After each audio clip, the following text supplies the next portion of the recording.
Nah, kisah kedua yang bakal aku ceritain ini Wak, datang dari wawa aku yang namanya Cindy dari Pematang Siantar. Woi, jauh kali. Halo Cindy, halo Pematang Siantar. Nah, awal mulanya Wak, dulu Cindy tuh sama sekali nggak pernah bisa ngerasain tentang keberadaan makhluk halus. Sampai ada satu kejadian Wak yang buat hidup Cindy ini berubah. Jadi dulu, ya sekitar tahun 2018, Cindy ini lagi banyak pikiran memang Wak, karena masih kepikiran ditinggal sosok ayahnya. Jadi Cindy ini sering menyendiri gitulah. Di depan rumah nenek Cindy ini ada bangku dari kayu gitu kan Wak, dan juga ada pohon mangga. Nah, si Cindy ini sering duduk sendirian di situ dari maghrib sampai isya. Temenong aja si Cindy di sana, kan duduk aja, gak tau mikirin apa Wak, bengong kayak gitu. Kayak gitu terus si Cindy ini sampai sekitar semingguan. Ya, nah di suatu malam Wak, setelah menyendiri itu, sekitar jam 8:30 malam, si Cindy ini lapar, pengen beli miso di bawah rumahnya. Dan FYI juga Wak, jarak dari rumah neneknya Cindy ke tempat tukang miso itu gak terlalu jauh, tapi jalannya tuh turunan gitu, ya maka di bawah. Nah di depan rumah neneknya Cindy ini ada jalan aspal Wak, untuk lalu lalang orang kampung situlah. Nah seberangnya jalan itu ada lahan kosong yang memang dijadikan kebun kecil dan ditanamin tumbuhan pandan gitulah sama kakek Cindy. Nah di samping rumah si Cindy ini, bu Indomie bah.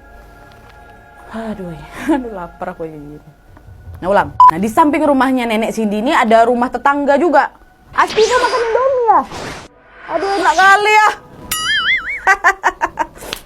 Gagal fokus aku, oke lanjut. Nah di samping rumah neneknya Cindy ya rumah tetangganya kan. Nah di seberang rumah tetangganya itu Wak, dulunya ada bekas kandang peternakan kerbau gitu yang udah lama terbengkalai, yang memang letaknya bersebelahan persis kan sama kebun pandan gitu ya. Nah untuk sampai ke tempat penjual miso itu, si Cindy ini harus ngelewatin kebun pandan terus bekas kandang tadi kan. Jalanlah dia nih Wak sambil bawa mangkok kosong itu kan. Tapi Wak pas sampai depan kandang itu, Cindy berhenti bentar nih, karena memang ada lampu jalan yang biasanya nerangin kandang itu mati. Terus biasanya jam segitu pasti ada kereta atau motor Wak yang lewat. Tapi tumben malam itu sepi kali Wak, nggak ada yang lalu lalang, lampu mati. Tapi ya udahlah kan Cindy mungkin udah kepalang lapar kali, jalan lagi nih sampai akhirnya dia sampai di tempat miso. Nah waktu itu Wak, Cindy juga sempat nanya nih sama ibu penjual miso itu, kok lampu jalan yang di depan kandang tuh mati ya Bu? Nah terus ibunya bilang, loh iya dek, ibu jarang sih lewat situ kalau malam kata. Yaudah Cindy ngangguk-ngangguk aja gitu kan waktu denger jawaban si ibu itu. Pas misonya si Cindy udah siap nih di mangkok dia, ibu tuh ngasih lah ke Cindy. Terus ibunya bilang, kalau Cindy takut lewat situ, ayo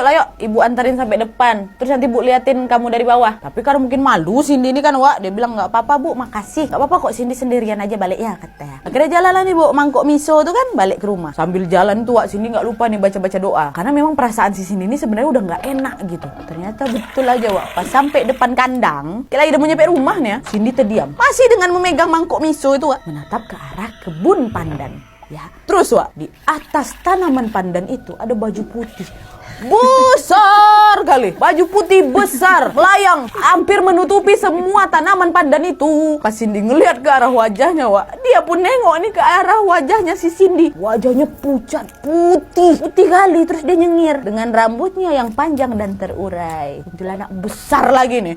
Ya, saking syoknya si Cindy ini Wak, dia nggak bisa gerak, mau teriak nggak bisa, mau lari apa lagi, karena si sosok ini kan melayangkan depan Cindy pula ya kan. Dan parahnya lagi Wak, pas Cindy coba menguatkan hati dan akhirnya memutuskan untuk terus berjalan nih sambil baca doa, sosok itu justru melayang ke arah Cindy. Dia mendekat Wak, jadi kayak mau papasan gitu mereka. Ih kok aku merinding terus sih dari tadi ya Allah. Dan nih Cindy akhirnya coba jalan lebih cepat lagi kan, dia nggak mau nengok ke arah sosok itu. Tapi Wak, sosok ini justru makin cepat juga nih melayangnya ke arah Cindy, sampai akhirnya mereka pun berpapasan. Berpapasan, kalian bayangin, kalian mau lari dari dia nih, berharap dia stay aja di situ kan. Kalian jalan, dia ikut jalan, dekatin kalian. Kalian lari cepat, dia pun ikut cepat sampai dia. Gitu. Tapi untungnya waktu papasan gini Wak, hilang deh, terbang maksudnya. Setelah kunti itu terbang, barulah Cindy ini berhasil berlari Wak, sambil bawa mangkok dia tuh. Walaupun memang udah tumpah-tumpah, tetap dia bawa balik Wak, nggak ditinggalkannya, nggak dilempar, tetap dibawa. Bagus Cindy, kau harus ingat perjuangan kau untuk mendapat miso itu, kau harus tengok kuntilanak. Jadi memang harus kau pertahankan itu mangkok miso. Mantap. Dah lah nih, sampailah si Cindy ke rumah neneknya Wak kan. Ditaruhnya mangkok miso yang udah tinggal sikit itu, dia nangis sejadi-jadinya. Semua yang ada di rumah itu pun nanya lah kan, kok kenapa Cindy? Diceritain lah kan semuanya sama Cindy ini apa yang baru saja dia lihat. Neneknya langsung ngambil nih air putih sambil menyuruh si Cindy ini, udah Wak, nak tiduran kau depan kasur ini. Ada di depan kasur ada di depan kasur, depan TV ada kasur. Dan kalian tahu Wak, waktu si Cindy ini tiduran, Cindy langsung ketawa. Hahaha gitu. Iya. kesurupan Cindy. Nah cerita Cindy kesurupan ini Wak diceritain sama mama Cindy juga, yang memang melihat seluruh kejadian itu. Katanya Wak, mata Cindy ini terbelalak, lihat ke segala arah, tangannya ngepal terus, ngepal gini ya. Bahkan kepalan tangannya ini ya waktu mau dilepasin sama 2 orang laki-laki besar, saudara-saudaranya dia, tetap nggak bisa Wak saking kuatnya. Cindy tertawa terus sampai hentikan Wak. Di mana suara ketawanya itu ya bukan suara Cindy. 2 jam Wak Cindy ini kesurupan, barulah ada orang pintar kampung situ datang nih buat ngobatin Cindy. Maaf. Nah alhamdulillahnya itu kuntinya itu berhasil lah dikeluarkan dari badannya Cindy kan. Dan orang pintar ini ngomong, anak ini jangan dibiarin sendirian ibu. Nah di saat orang pintar ini ngomong kayak gitu, barulah Cindy ini sadar kan akhir-akhir ini, oh iya aku memang sering sendirian dan kosong pikiran yang menung depan rumah nenek itu. Cerita Cindy nggak berhenti sampai sini aja Wak. Si sosok ini ternyata masih terus mengikuti si Cindy. Nah semenjak kejadian itu Wak, Cindy ini entah kenapa jadi lebih peka lagi sama hal-hal mistis. Dari situ pula Cindy ini udah mulai sakit-sakitan gitu loh. Suatu hari Cindy ini pernah Wak sakit demam tinggi, dan kebetulan pada saat itu mama Cindy ini lagi keluar rumah. Jadi Cindy ini sendirian lah pula di situ kan. Udah demam nih, dia lagi tidur ayam gitu. Udah tidur nggak sadar nggak sadar gitu loh. Nah terus waktu itu tiba-tiba Cindy ini dengar ada suara bisikan di kupingnya yang berbicara dan bahkan bernyanyi lembut dengan bahasa Jawa halus. Ya kan lah ngerti si Cindy kan orang pematang siantar. Kesal dia kan karena dibisikin terus tuh dia teriak lah, diam. Nangis lah lagi nih ketakutan si Cindy sambil manggil mama.